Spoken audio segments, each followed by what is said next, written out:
We're talking here today about walking alongside the bereaved. Well aware that some of us, maybe all of us, are the bereaved. And so we want to keep that in mind as well, although our focus will be on helping others. Sometimes we need to help ourselves, or help one another in the same room. We are called to rejoice with those who rejoice, and to mourn with those who mourn.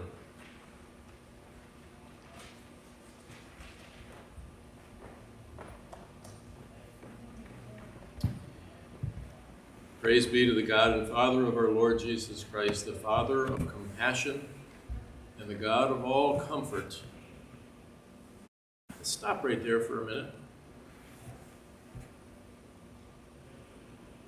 Why would God need to be a God of comfort? And so many people say, well, why did he let this happen to me? Because stuff happens. It just does. God knows that.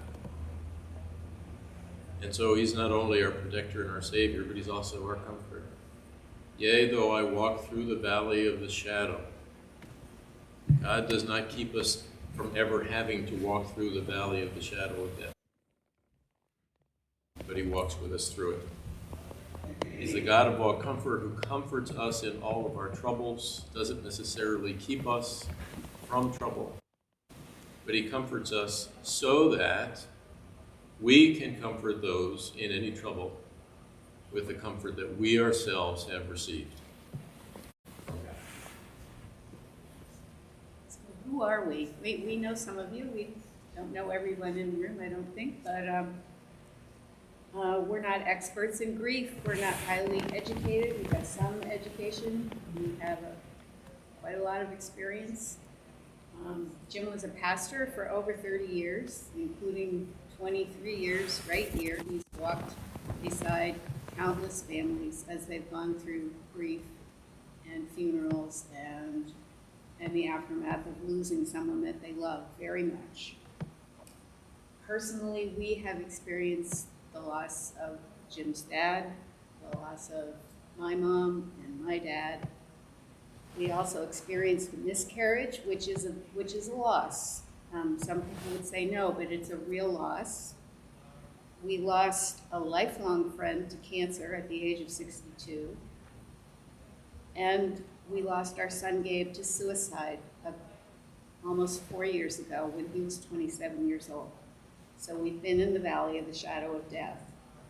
And we've had people come and walk beside us, and some of them were very helpful, and others maybe not so much.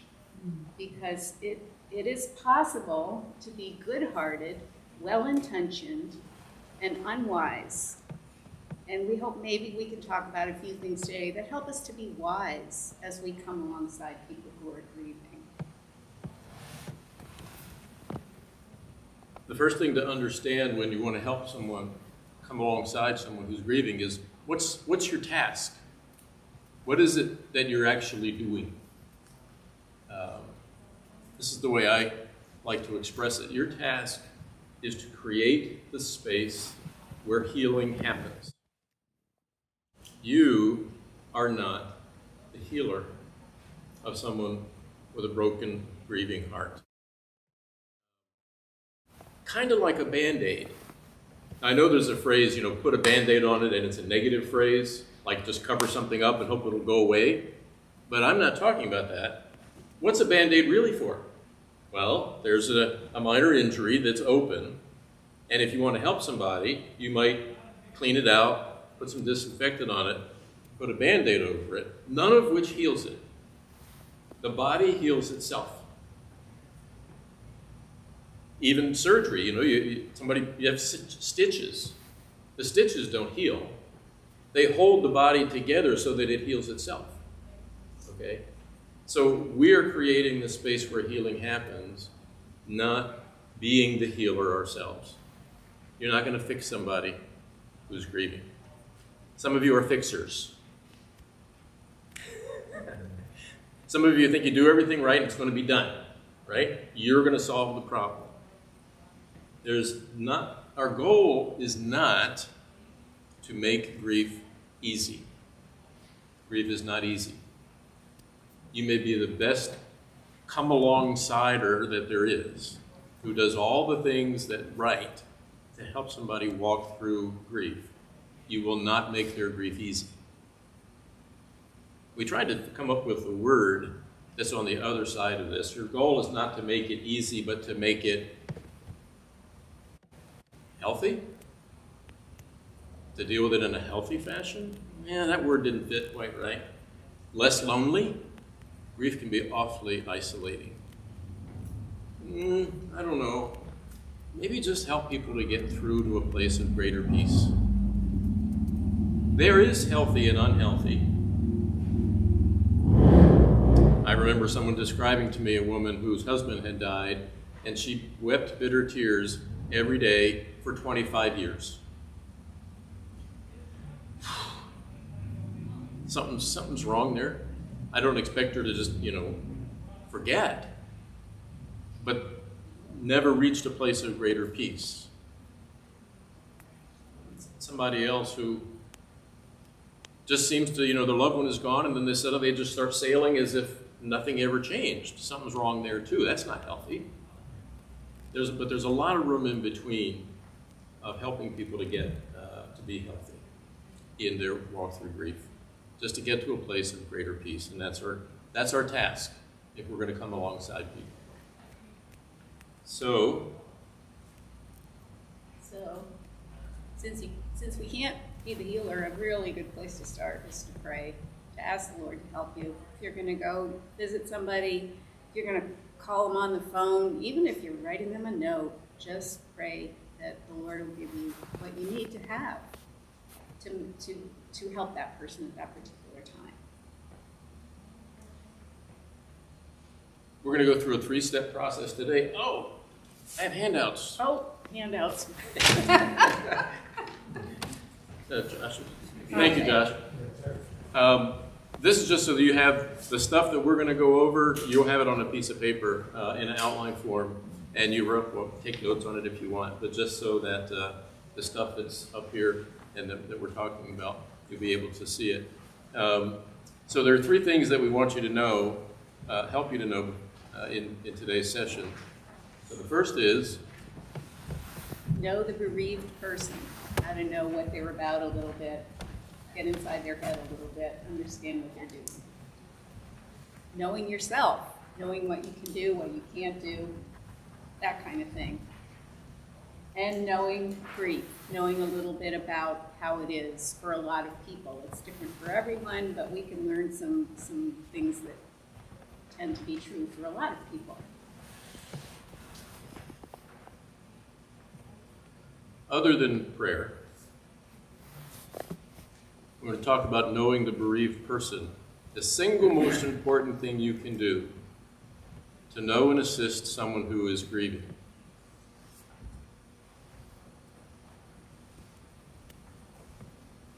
is listen to them. Is listen to them. Is what? Listen.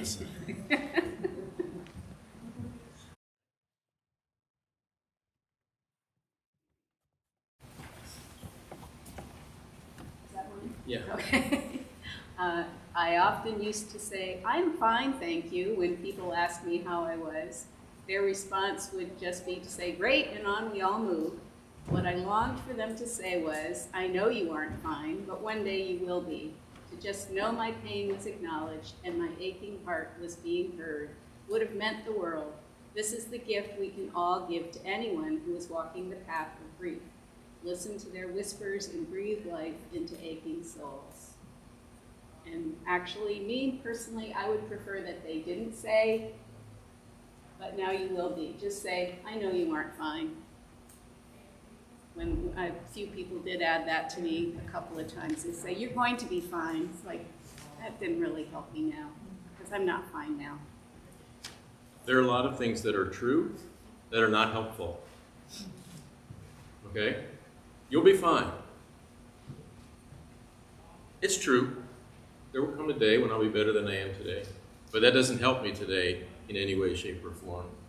Here's some examples from the scriptures. The story of Job. Most people have heard of Job. I don't know how well you know his story. Job is a book in the Bible that's about 40-some chapters long. In the first 2 chapters, Job's life crashes. He loses everything. He loses his crops. He loses his flocks. He loses his children. He loses his health. He loses everything. And then comes... When Job's 3 friends, Eliphaz the Temanite, Bildad the Shuhite, and Zophar the Naamathite, heard about all the troubles that had come upon him, they set out from their homes and met together by agreement to go and sympathize with him and comfort him. When they saw him from a distance, they could hardly recognize him. They began to weep aloud, and they tore their robes and sprinkled dust on their heads. Then they sat on the ground with him for 7 days and 7 nights. No one said a word to him because they saw how great his suffering was. That's in chapter 2 of a 40-some chapter book. After the 7 days, they began to have a discussion with Job about why what happened to him happened. As soon as they begin to open their mouths, everything goes downhill. It is a tough as nails read with them telling Job, this is why it happened, and that's why it happened, and Job shaking his fist at them, and he's shaking his fist at God, and it's a real go-around. But the first 7 days were good. What did they do? Listen. They just listened. They sat silently, and they listened to him. My dear brothers and sisters, take note of this. Everyone should be quick to listen, slow to speak, and slow to become angry. You might not think you'd become angry with a grieving person, but it's easy to become impatient, frustrated, or judgmental that they should be over this by now. So I think this is a good verse to keep in mind. Quick to listen, slow to speak. Not a lot of people get this. I have a difficult story, but this is my story. This is about 3 years ago when our son Gabe died. And I had 3 wonderful friends. Their names were not unpronounceable like the ones from Job. And they were all professional helpers, caregiver types people. And they offered to come and to meet with me as often as I needed for as long as I needed to talk through easily the most difficult and traumatic experience in my life. So the first day they came and they showed up, and I know them all. I still know them well. And one of them began speaking and didn't stop for 40 minutes. He just started talking, and he told this story, and he made this point, and he talked about this, and he talked about that. And the other 2 let him.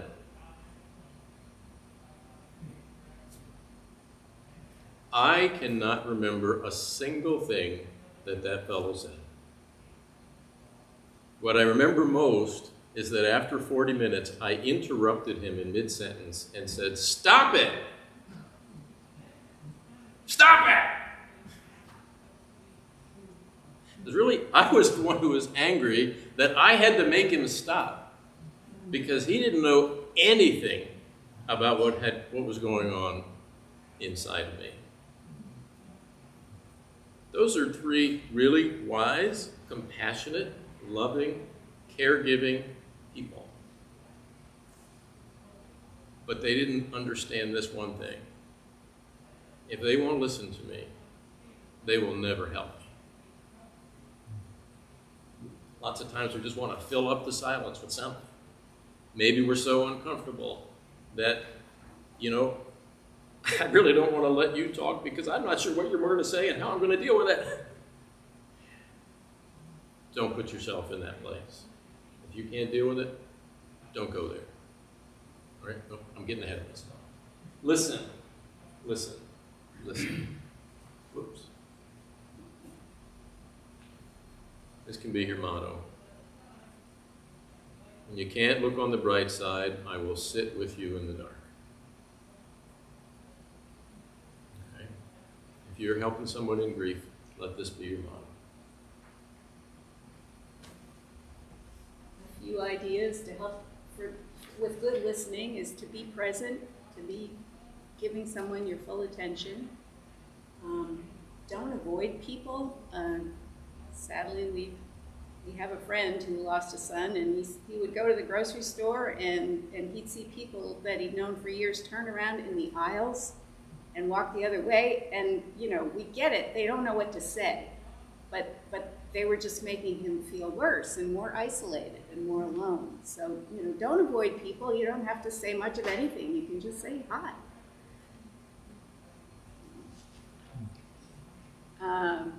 Be comfortable with silence. This is tough because a lot of people aren't. I think we mentioned that a little bit already. Just don't fill up the silence with a lot of words.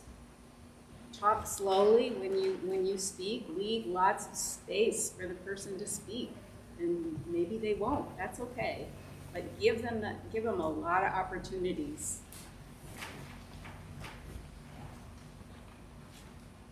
Follow the lead of the bereaved person. Don't take over. And that may feel very awkward at times, and that's okay. And don't try to push them to talk if they can't or don't want to. I mean, we know it's a good thing to talk and express stuff, but maybe they just can't. So we don't want to put pressure on people. Just make them feel comfortable and loved, and listen to it.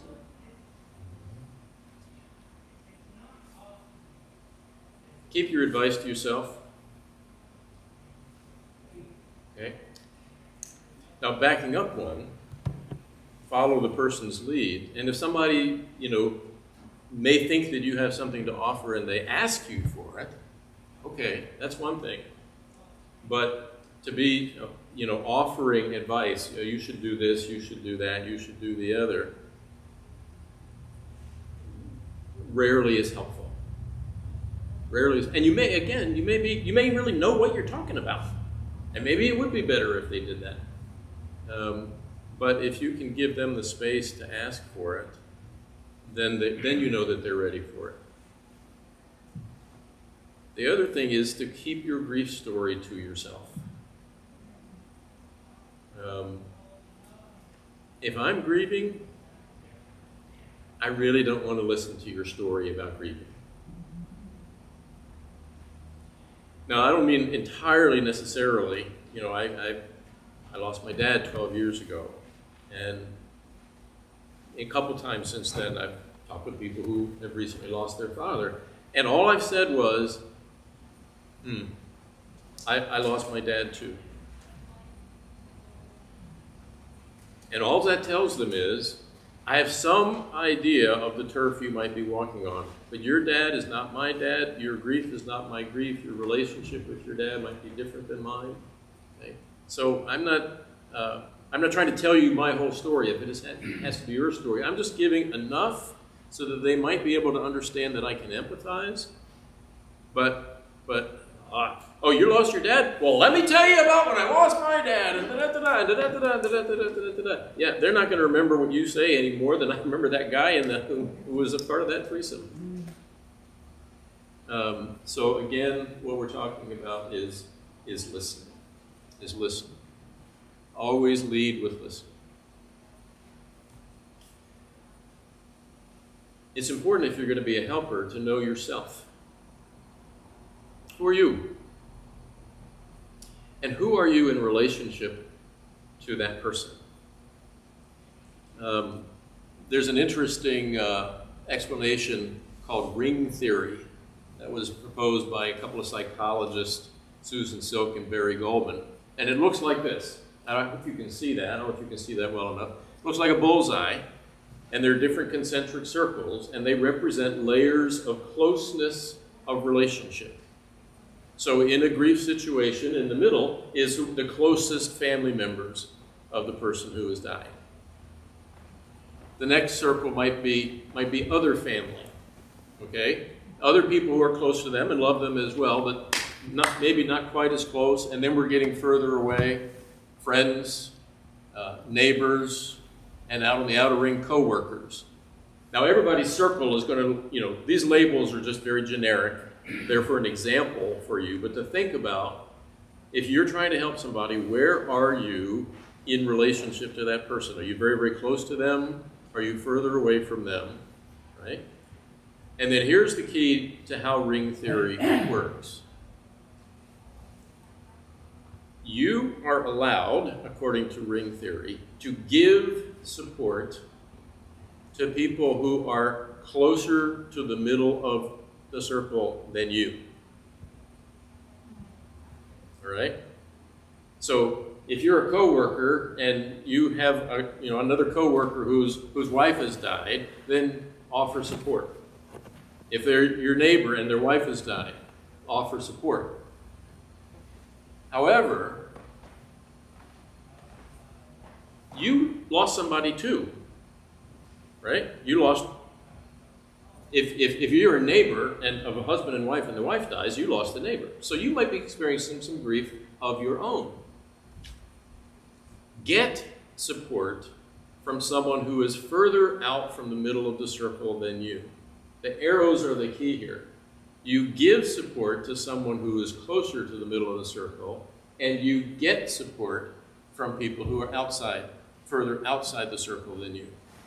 Right? If you're in the middle of the circle, you can ask anything of anybody, because everybody's outside. You can ask for support from anybody. But if you're a neighbor or a coworker, and the illustration of the story wasn't quite a death experience, but it was a woman who was very, very ill, sick with cancer. She was in ICU. And a coworker went to visit. And the woman's husband was standing outside in the hallway. And the coworker says, well, I've come here to see Susan. And the husband said, well, she's really not up to a visit right now. She's had a difficult procedure, and she's really not up to a visit. And the coworker replied, well, my goodness, you think that this was really all about her? What about the rest of us? This coworker had some of their own grief or difficult issues, and that's legitimate. Maybe they had somebody else who died of the same thing. Maybe they have somebody else who's going through a similar thing, and they've got their own stuff, right? But you don't work out your stuff with somebody who's closer to that situation than you are, right? You got to know who you are in relationship to the grieving person, and if you've got issues, if you're struggling, get it from somebody else who's further out from the circle from you. Helpful to know who you are and who you are in relationship to the other people. Other things you got to know about yourself. What are your strengths and weaknesses? What are your own grief experiences? What have you been through? Be prepared that if you've been through stuff and then somebody else is going through it, the stuff that you've been dealing with is going to come up. Don't be surprised by it. Right? Know yourself. Know your strengths and weaknesses. Know what you're good at, you're not good at. Know your triggers. What's a trigger? A trigger is something that when you encounter it, it touches deeply a place that's very significant for you.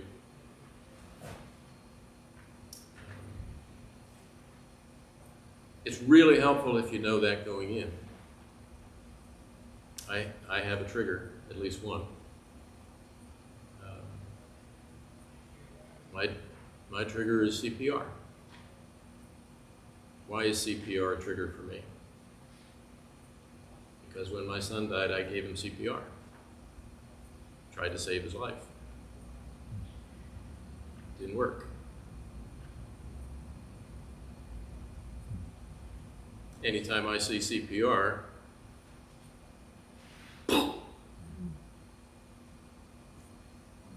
I better know that. I got to know that, so I'm not surprised by it, so I'm not overwhelmed by it if I'm in a circumstance where I have to deal with a situation that's similar.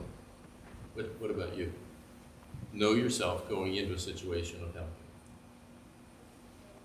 Know where your support comes from, because helping someone who's grieving can be very draining. And you're going to need to go and get some support for yourself, probably after you've done some helping. You know, friends, counselors, whatever works for you. What are your resources? The things that have helped you, the things that you can offer. There are support groups for grieving people. There are internet resources where you can get information. You may laugh at this, but there are Facebook groups, and there is a Facebook group that has been one of the most important helps to me. It's called Heartache and Hope: Life After Losing a Child. It's a closed group for only parents who have lost children. I can go on that site anytime, day or night. If I'm having a tough time, I can write what I'm feeling, and there's always somebody there who will say, oh, I'll pray for you. I understand what you're going through, because we're all in the same boat. Non-grievers can access the same information if you want to look at it. You just can't be part of the closed group, but there's very helpful information on grieving there at that site. Professional counselors, I was in counseling for at least 2 years. Jim and I had some counseling together. It can really, really help. Pastors, of course, last but not least. Pastors are a wonderful resource to help people. You know, we can only do so much. Everybody can do what they can, so professionals can help.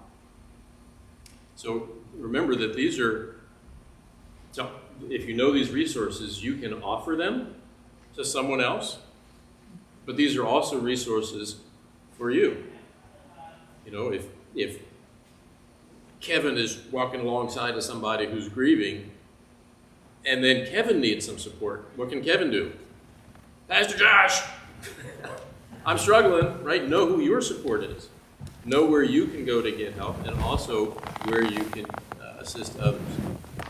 Here's another thing that you got to know yourself. Be honest about your limitations. And I think this is especially when it comes to trying to answer unanswerable questions. Why did this happen?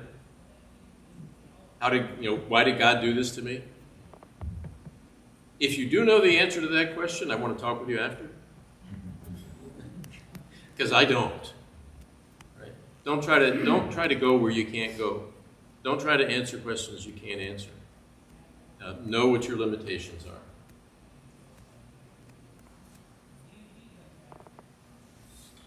Know when you're in over your head.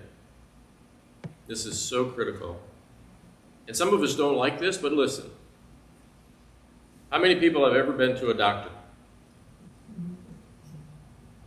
How many people have ever had a doctor refer you to a specialist? Did the doctor feel embarrassed and ashamed because he didn't know how to help?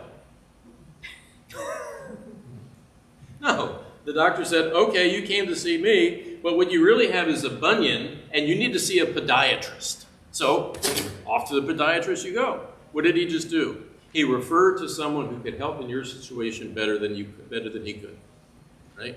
So be willing to do that. If you realize that you're encountering somebody that is struggling in a way that you can't help, then it's not your fault. You're equipped to do some things and not others. So be prepared to call in someone else and to refer them to another person.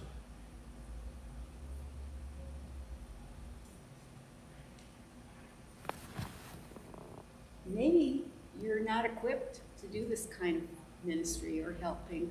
I mean, that's possible, and there's nothing wrong with that. That's part of knowing yourself. Maybe you're not a good listener. Maybe you're not comfortable with silence. Maybe you just don't feel like you can do it, and that's okay, because there are other ways to help. Writing somebody a note, you can do that anytime, even if it's been weeks, months, or even years. You can write somebody a note and they would love to have it. You can walk their dog. You could send them flowers. I mean, even if it's been years, you could send somebody flowers. You can, in the early days, of course, there are things like dropping off food or cash, or this, I think it was the day after Gabe died, a woman showed up at our door with a box full of toilet paper and paper towels and tea bags and a bunch of stuff she just thought maybe we could use with family coming in. And other people brought gift cards, and one lady handed us an envelope full of cash. And I mean, you just help however you can in the early days when someone's had a major loss. Or you can make a contribution if the family has requested contributions. It meant an enormous amount to us that so many people contributed to just a ministry in Ethiopia that helps street kids. Okay, so we talked a little bit about getting to know the person through listening primarily. And know yourself, so you know what you have to offer. What about knowing grief? Know grief. Understand what grief is like and what grief is about. Grief is about a broken heart, yet we often speak to people's intellect as opposed to their heart. Yeah. If you get it with your brain, you'll be fine, right? And you've never known a doctor who ever got cancer, did you? Doctors don't get cancer. Do they? Did doctors get cancer? Yeah, okay, thank you.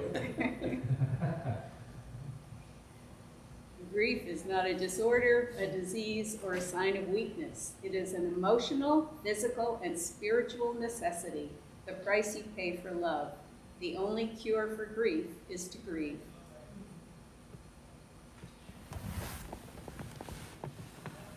So you're here because you want to know more about grieving, and that's great, and how to help.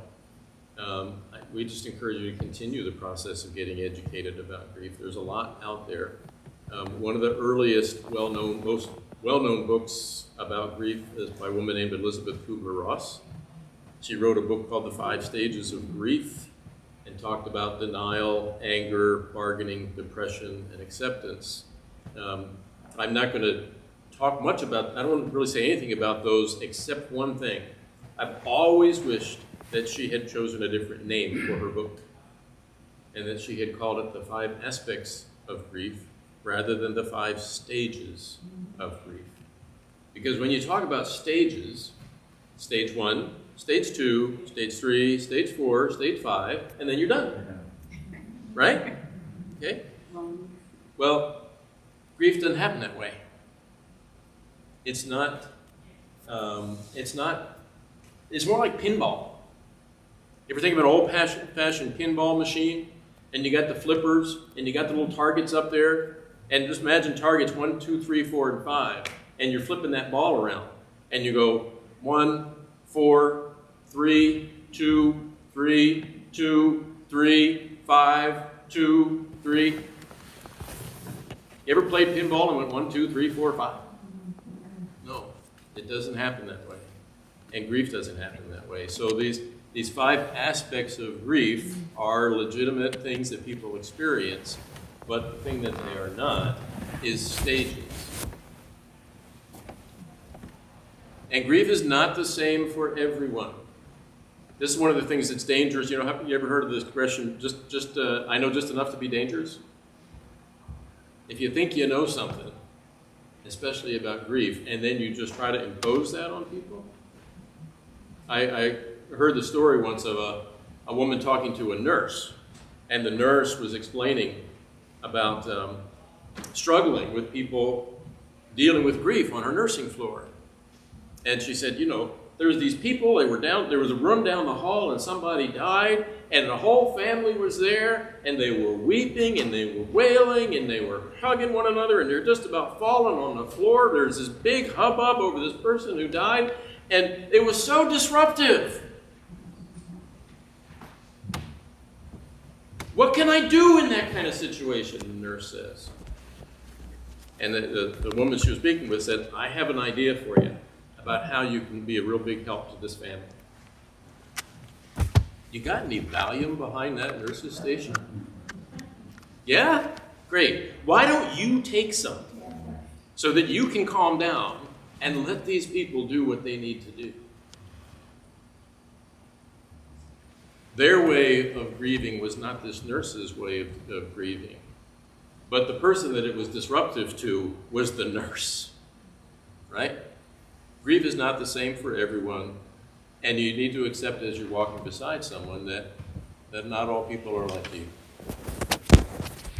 Each person grieves in their own time, at their own pace, to the beat of a silent heart that they once heard.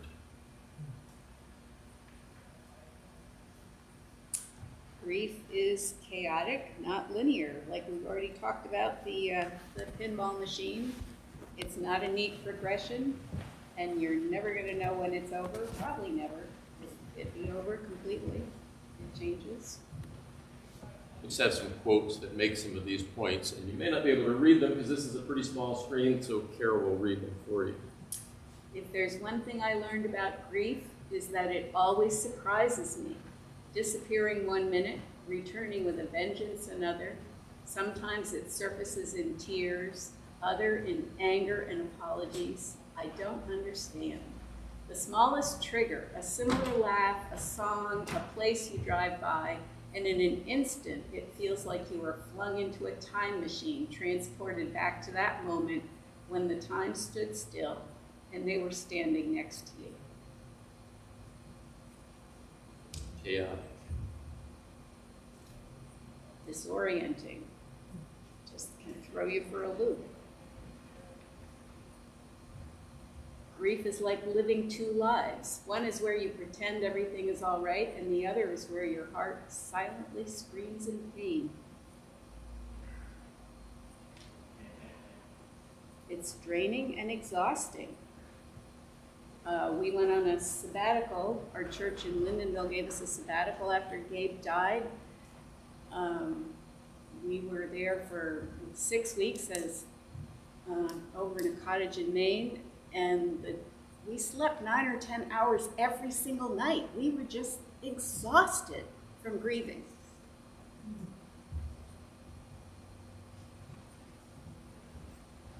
Grief after the initial shock of loss comes on in waves. When you're driving alone in your car, while you're doing the dishes, while you're getting ready for work, and all of a sudden it hits you how so very much you miss someone, and your breath catches and your tears flow, and the sadness is so great that it's physically painful. I get the sense that there's some people out there who kind of know this. Some of you have had some of these experiences. Yeah.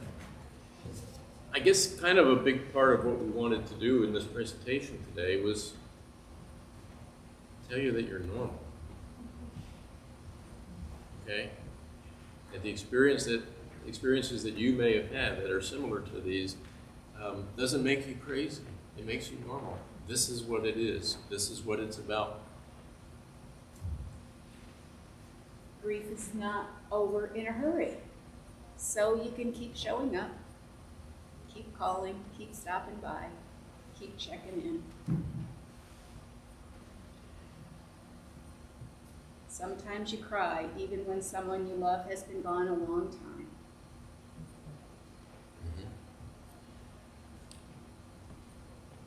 Grief can impact all areas of being human.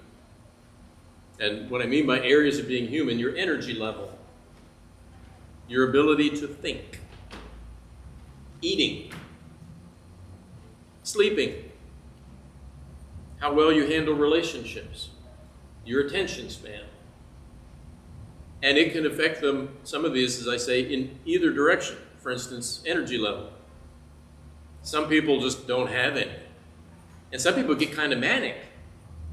And you know what? Their house has never been so clean because they're just going. They're going to clean the house 3 times a day because they have so much energy they don't know what to do with it. Eating. Some people have no appetite at all. And then some people medicate with food. Some people just start stuffing their face. Sleeping. Some people sleep a lot. Some people can't sleep.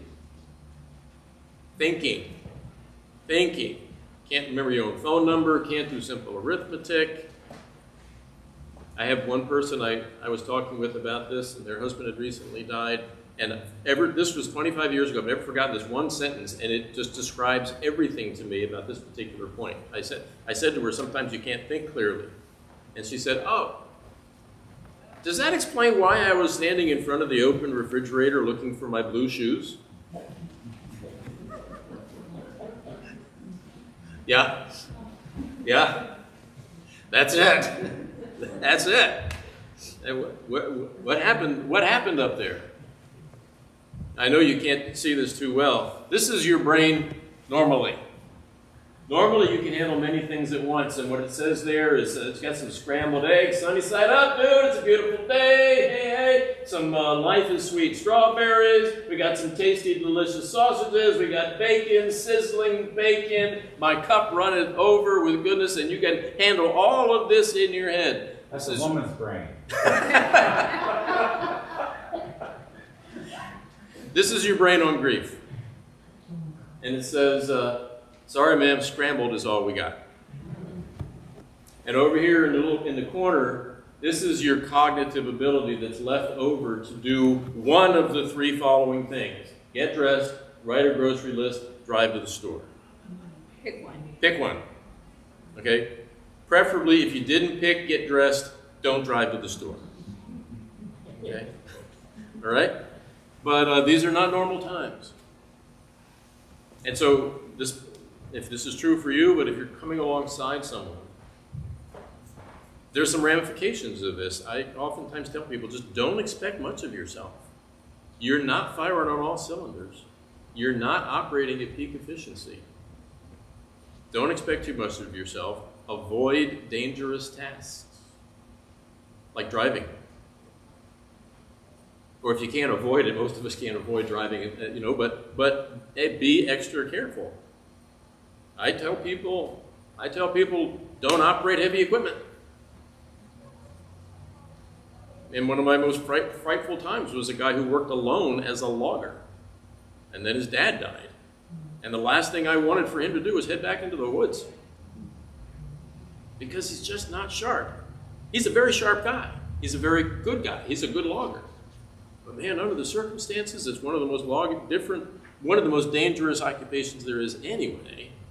And then you put somebody who's not all there because of grief, right? The other thing is to put off major decisions if it is at all possible. What we're talking about here is don't sell the house, don't quit your job. If you're just not sharp, don't make major decisions if you can put it off. It's not the time, right? Sometimes circumstances are forced upon you. You got to do what you got to do. My great horror story is when my grandfather died, and he and my grandmother had rented a house their entire married life, 50 plus years, never owned it. And after the funeral, there was a gathering back at the house, and there were all 6 of their children were there, their grown children. And that was the time, that day, when the landlord chose to come in and say, she has 30 days to be out of here. Now, the miracle of this story is that he left the house alive. Okay, right? What a cold-hearted, dastardly thing to do. Put that aside for a minute. Now a decision must be made. He has the right to do that, even though he's an idiot. Sorry. Sometimes major decisions are forced upon you, but if not, put them off. Encourage people to put off major decisions. Some days, it's okay if all you did was breathe. I have to say this to my wife from time to time. So say, I didn't accomplish anything today. You didn't have to accomplish anything today. Right? Knowing grief. Okay, no brainer here, right? Grief is emotional. Hello? Grief is emotional. And boy, don't we like to squash that. Don't we like to squash that? We're going to get to some ways that we squash that in a minute, but I just want to make this point. Don't take this away from people. Grief is emotional, and God knows that grief is emotional. He built us this way. The ability to experience great joy and great sadness. If you look in the scriptures, I think particularly of the Psalms, there are some places where great godly people wrote some of the most, what we would say, god-awful things, pouring out their heart in grief. O Lord, the God who saves me, day and night I cry out before you. Let my prayer come before you. Turn your ear to my cry. My soul is full of trouble. My life draws near to the grave. I am counted among those who go down to the pit. I am like a man without strength. I am set apart with the dead, like the slain who lie in the grave, whom you remember no more, who are cut off from your care. You put me in the lowest pit, in the darkest depth. Your wrath lies heavily upon me. You've overwhelmed me with all your waves. And that psalm goes on and on. And the last verse, this is Psalm 88, you have taken my companions and my loved ones from me, and darkness is my closest friend.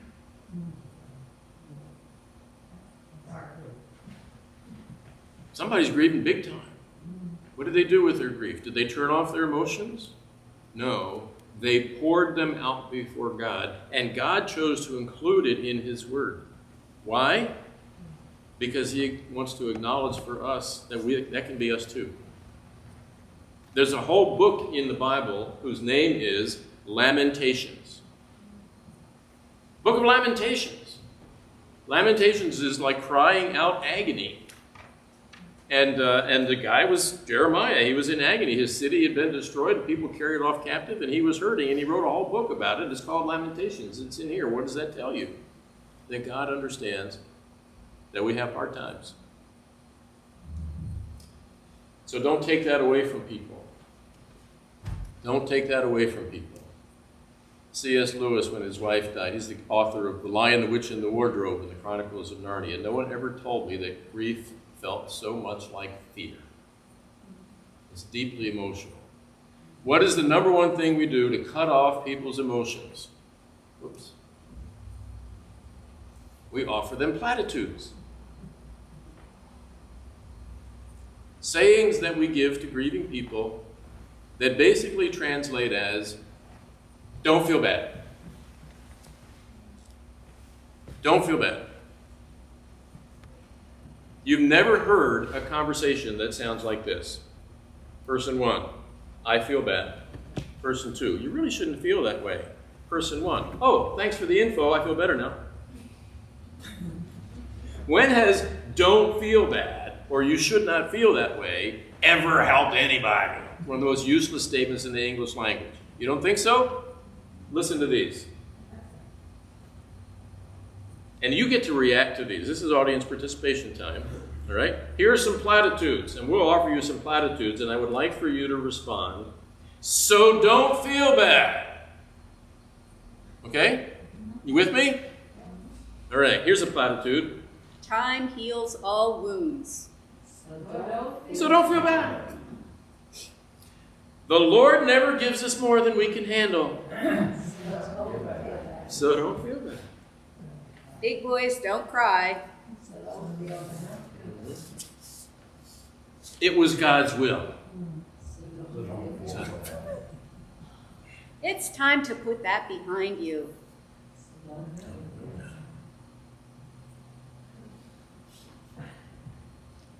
Everything happens for a reason. So don't feel bad. He's in a better place. Is there a better place for him than beside me? No. But he's in heaven. I don't want him to be in heaven. I want him to be right here. Stop it. This is sometimes said to a child. Now you're the man of the house. So don't feel bad. I know someone who's worse off than you. So don't feel bad. So don't feel bad. God needed another angel. They're watching over you. Gag me on that one. Your loved one wouldn't want you to feel sad.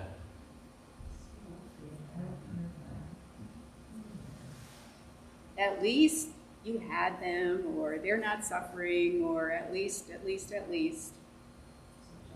So don't feel bad. 20 plus years ago, we had a miscarriage. And we chose to have a service of remembrance for the child that we never got to see right here in this room. And after the service, someone came up to me and said, "At least you have another child."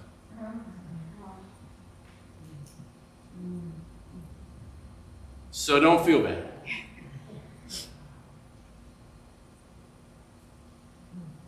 There's an organization called Compassionate Friends, which is for parents who have loved children, and this quote comes from them. Before you tell a grieving parent to be grateful for the children that they have, think about yours and which one of yours you could live without. Okay? You have other children, so don't feel bad. If we go way back to the beginning, all of these platitudes serve the purpose of shutting down emotions and not listening. I don't want to hear what you have to say. Somebody else is worse than you. You have kids. You have other children. It was God's will. Hush. Keep your sadness to yourself. We're going to go real quick through the end here. You may have some questions. We need to hear them. Grief needs to be expressed, sometimes many, many times, over and over and over again. It can be done verbally, writing, planting a garden, visiting the grave, crying. If it doesn't come out, it's going to do damage within. I remember talking with a fellow whose daughter died way too young. And he was having a difficult time expressing grief, and I had a conversation with him about what kind of things did you and your daughter do together. And one of the things was that they got the wood in. They split wood. And when I offered to him, when you need to express your grief, just go split some wood. Go out to the wood lot and chop some wood and cart it into the house. You might weep while you're doing it. Some people are good with words, some people aren't. But it needs to be expressed. It has to come out. Here are some quick suggestions about instead of this, say that. Instead of saying, keep a stiff upper lip, I can see you're hurting. It's for the best. You can say instead, wow, that's really hard. I know how you feel. Why don't you ask instead, how are you feeling? God doesn't give you more than you can handle. Ask, can I pray for you? It's God's will. How about I'm sorry that happened to you? You should do this. Why don't you just instead say, I don't know what to say. How can I help?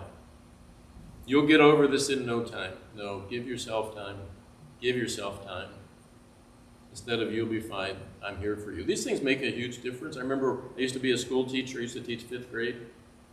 And they used to say in art class, if a kid draws something and you don't have a clue what they drew, don't ask them, what's that? Say, tell me a picture about your story. Tell me a story about your picture. Right? And it gives them a chance to express with you. How you reply can be very critical. Grief needs to be expressed many times, over and over again, and in many different ways. There's no way around grief and loss. You can dodge all you want, but sooner or later you just have to go into it, through it, and hopefully come out the other side. The world you find there will never be the same as the world you left.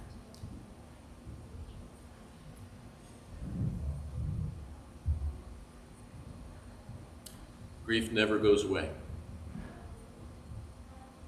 Ouch. That's not good news. It doesn't go away. It changes.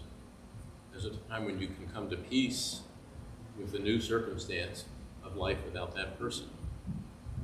Maybe the intense pain of it goes away over time.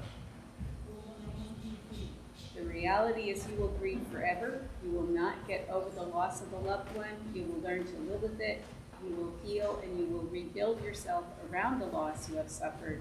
You will be whole again, but you will never be the same again, nor should you be the same, nor should you want to.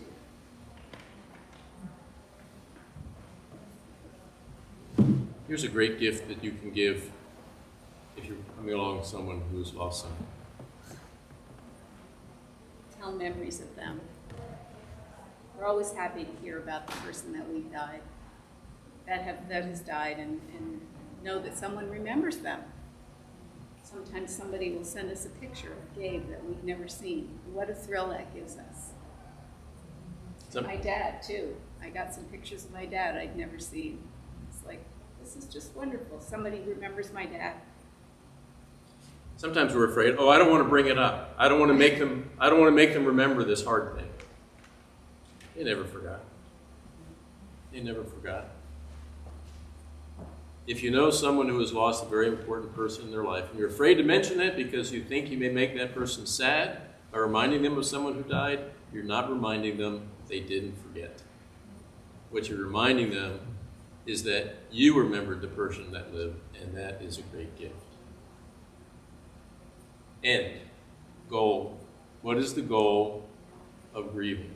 What are you working towards? I don't know if it's right to call it a goal, but I like to express it this way. Grief has a goal, and that's to come to a time when the memories bring more smiles than tears. When the memories bring more smiles than tears.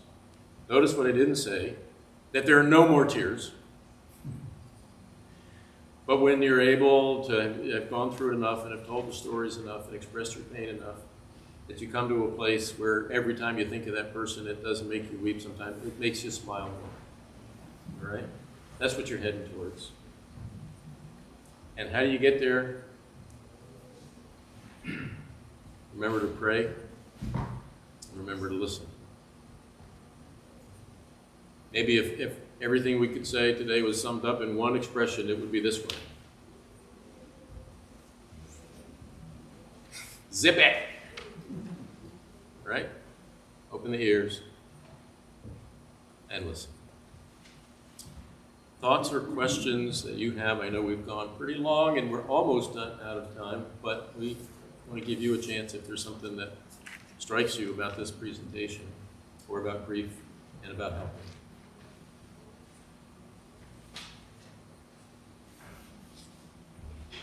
Do you ever find certain songs to bring back memories? That's something that I noticed that I can go down the road and then we get some song. And I don't know why this song was doing it, but someone could think about it, just like mine. Absolutely. In case you couldn't hear, the question was songs. Songs have an incredibly powerful way of taking us places. And so you may just be driving down the road and doodling along your day, and all of a sudden a song comes on, and you're like, I can't see the road anymore. I got to stop driving. Absolutely. Absolutely. The thing to keep in mind with that is that's not a bad thing. I guess the whole point here is grief is emotional, and the things that help us to express that emotion are good things. They don't feel good. They feel bad. But it's a bad circumstance. Somebody died. Right? And so the things that help us to express that sadness are good things. And if it's a song, yeah, I've had that too. It's like, what DJ chose that song? Stop it! Yeah, absolutely. Other comments, other questions, thoughts? Maggie? 20 years ago, I had a little sister in our church who was very young, just graduated from the university, and suddenly died because of the blood cancer. And her parents lost her only child because we had a one-child policy now. So they are in a very tough time. Until now, the father refused to see any of us that we didn't in church because the father will get crazy because that's bringing bad emotions even till now. So I secretly call the wife from time to time. That's the only thing I can do since like, so, but how can I help? It's like clear, especially to the gentleman. It's really burdened my heart. Here's the difficult answer. Sometimes you can't. Okay? You can pray, you can attempt. I like to call myself an invitational person. What that means is I open doors. And I can encourage people to walk through them. But if they refuse, I can't help them. Okay? I can try repeatedly. I was so blessed. There was a pastor friend of mine when my son died. For 6 months, he just showed up at my house. Maybe half a dozen times. Knocked at the door. How you doing? And I didn't really want to talk to him. And I said, thanks for stopping by, but I'm good. But I never forgot that he showed up. So it's okay to show up. Yes. Yeah. Open the door, give the opportunity, encourage. But the end of the story is that if somebody just says, I don't want what you're offering, you're not doing any good by battering the door down. Okay? Some people will not be helped. And that's sad. But it's also the reality. So you do what you can do. Right?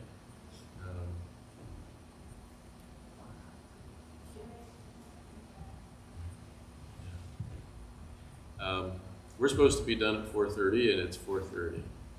So on the sheet I gave you, at the very top under the title is our phone number and email address. And so if there are other thoughts or questions, if we've stirred up stuff in you today, perhaps, that you need someone to come alongside you, we can do that. If you're trying to help somebody and you want, back to that ring theory thing, right? You're offering support to somebody, but you need some support. Feel free to contact us. All right, that's what we're here for. That's what we live for. So thank you for wanting to come, wanting to be of help. I know you will be, and the world will be a better place because you did. Amen. Thank you.